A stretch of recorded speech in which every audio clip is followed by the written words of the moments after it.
ఈరోజు భూమి మీద మనిషి అనుభవిస్తున్న ప్రతిదీ ఎవరి సొత్తు చెప్పండి? ఎవరి సొత్తు? నువ్వు అనుభవిస్తున్న క్రూడ్ ఆయిల్ ఎవడది? నువ్వు అనుభవిస్తున్న భూములు ఎవడవి? నువ్వు అనుభవిస్తున్న ఆ లోపల ఉన్న ఖనిజాలు ఎవడవి చెప్పు? బంగారం, డైమండ్స్, పెట్రోల్, గ్యాస్. ఒకటి కాదండి, ఎన్నైతే ఎన్ని బాక్సైట్ అంటున్నారు, బ్లాక్ స్టోన్ అంటున్నారు, గ్రానైట్ అంటున్నారు. ఎన్ని సంపదలు పెట్టాడండి ఈ భూమి మీద. మరి భూమి మీద నువ్వు వాటన్నిటినీ ఎవరి సొత్తుని అనుభవిస్తున్నావు? ఎవరమని రవాణా చేస్తున్నావు? ఎవరమని తీసి అమ్ముకుంటున్నావు? ఎవరి దగ్గర తీసేసుకున్నావు నువ్వు ఇవన్నీ? నా దగ్గర, నాది ఆస్తి. భూమి ఎవరిదని అన్నాడు దేవుడు? భూమి నీదా?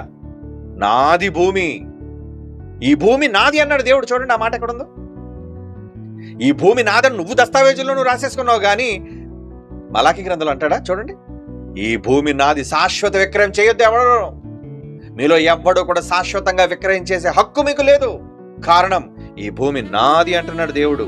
లేవ్యాకాండం 23వ అధ్యాయం, క్షమించండి 25వ అధ్యాయం 23వ వచనం. భూమిని శాశ్వత విక్రయం చేయకూడదు. ఆ భూమి నాది. మీరు నా యొద్ద కాపురం అన్నవాళ్ళు. భూమి నాదిరా, పర్వతాలు నావిరా, సముద్రాలు నావిరా, నదులు నావిరా, ఈ విశ్వమే నాదిరా. ఈ విశ్వమే దేవుడిదైతే ఆయన ఎంత రుబాబు చూపించాలి నీ మీద?